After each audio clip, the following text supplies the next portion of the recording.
Welcome. I'm glad you could join me for another show in our series Honeybees and Beekeeping, a year in the life of an apiary. I'm Dr. Keith Delaplane, Extension Entomologist and Honeybee Specialist at the University of Georgia. We've had it pretty easy for the last few weeks while the bees have been working hard. You'll remember that they did not make a surplus honey crop off the early tulip poplar bloom because they used that nectar to build up their populations. If they had been stronger before that bloom, we may have gotten a crop off it. However, we had a second chance. We moved the hives into the mountains of North Georgia in time for the sourwood bloom, and I'm happy to report it was a success. Thanks to good weather, good bloom, and industrious bees, we have a big honey crop waiting for us in the mountains. In this show, you'll see how to harvest and process honey, nature's most delicious sweet. When it comes to flavor, freshness, and purity, we cannot improve upon honey in its natural state, in the comb. But nowadays, most people prefer liquid honey, so a little processing is necessary. But remember, as we process honey, we must conserve as much as possible the perfect condition in which bees left it.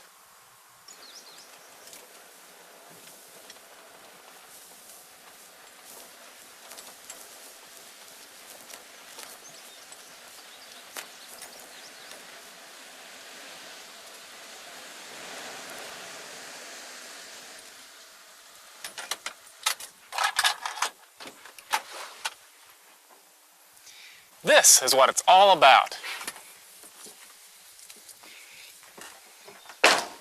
This is the day we reap the rewards of beekeeping, the fruit of our labors.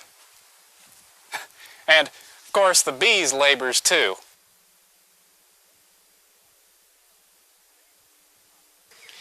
Today we begin the process of harvesting honey, the golden nectar. We'll be removing honey supers that are full and capped. That is, those at the bottom of the stack that we put on first. When you first crack the lid of the hive, the smell of honey fills the air. With experience, you'll be able to distinguish the type of honey by its distinctive aroma.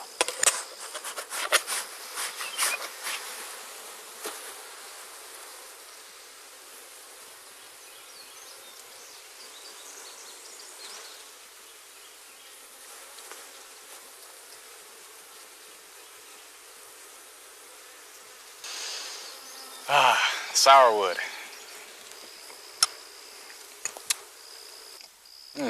That's great. The honey cells are capped with new white wax which the workers secrete.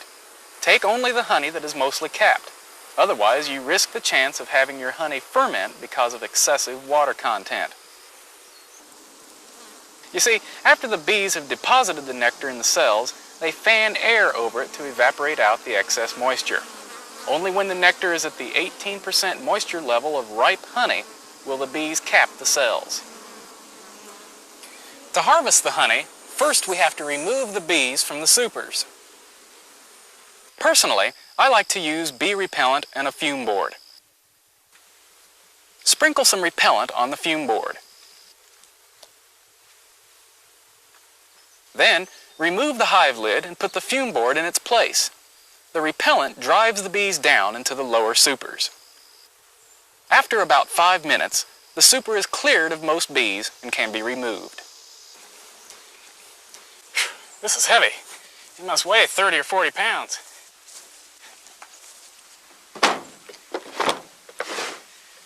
When bees smell honey, they may begin a feeding frenzy and may even start robbing neighboring colonies. We need to cover the supers to reduce the chances that they will go for the exposed honey.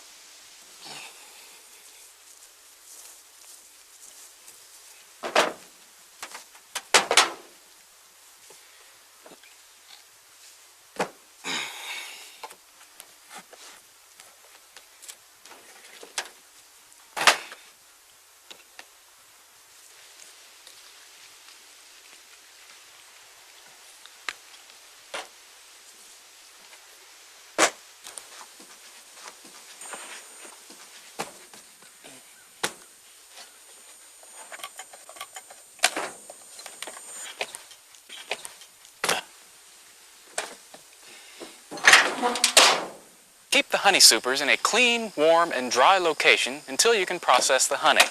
Because it will absorb moisture from the air, it is important to extract the honey as soon as possible to maintain the quality of your harvest.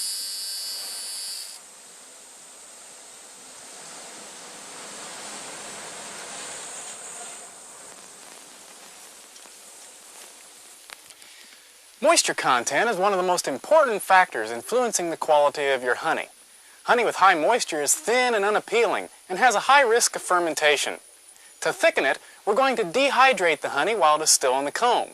That's the easiest time to do it, and even though most of the honey was capped, its quality can still be improved by dehydration.